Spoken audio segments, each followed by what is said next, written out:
Hey guys, welcome to Mortal Monster Wrestling. This is my WCW Clash of Champions 1991 or Clash of Champions 14 Dixie Dynamite review.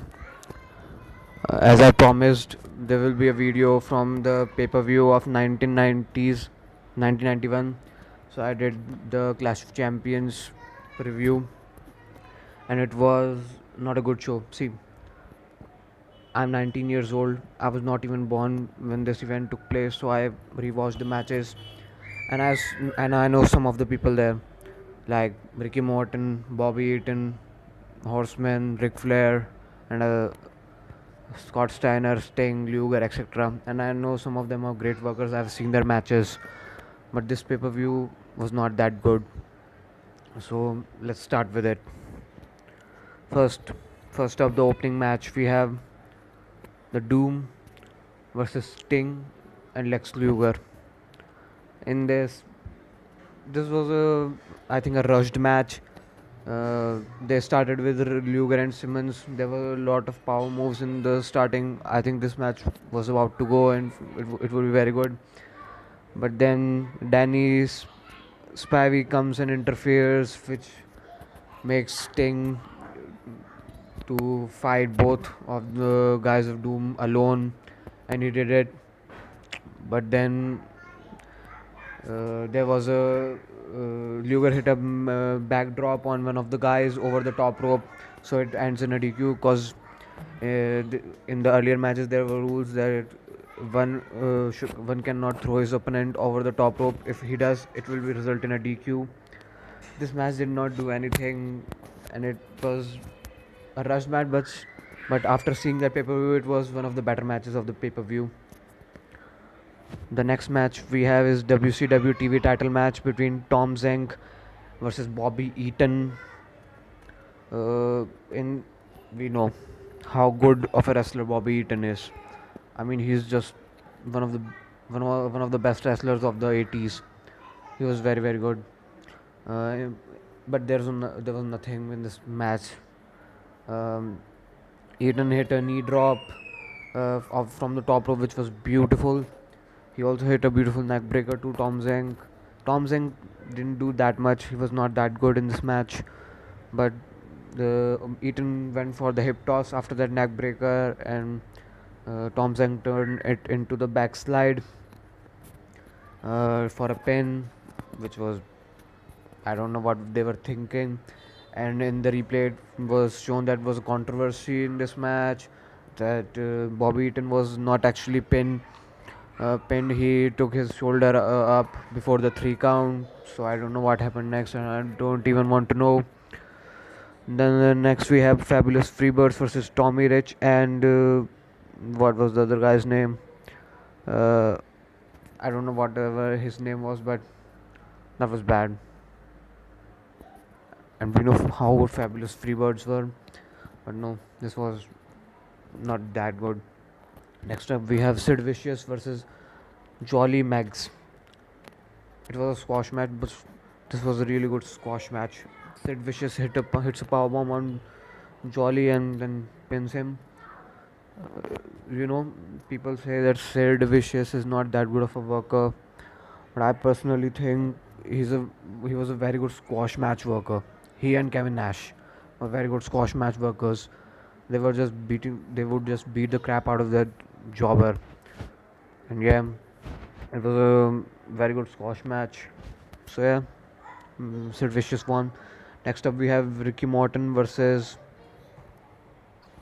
Terry Taylor. In this match, this was a babyface versus babyface match. Ricky Morton, you know how good he is. He was the better one.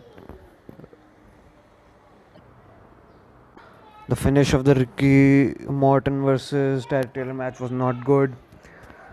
Ricky Morton tried to hit a drop kick and missed, and Terry Taylor pinned him by turning heel.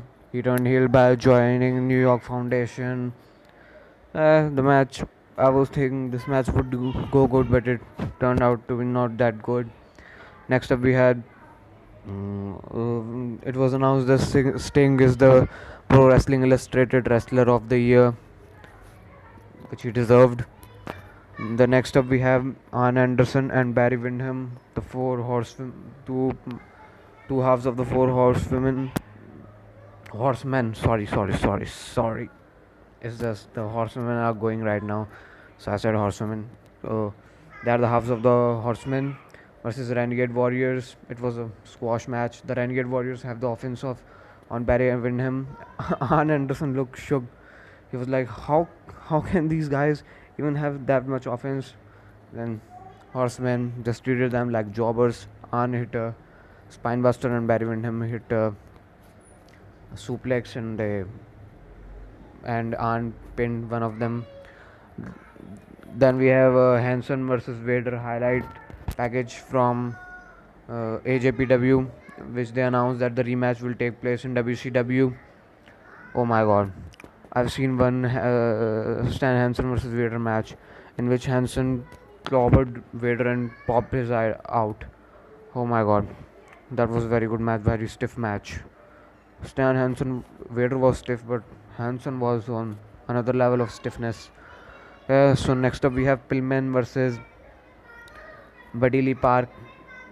It was a squash match.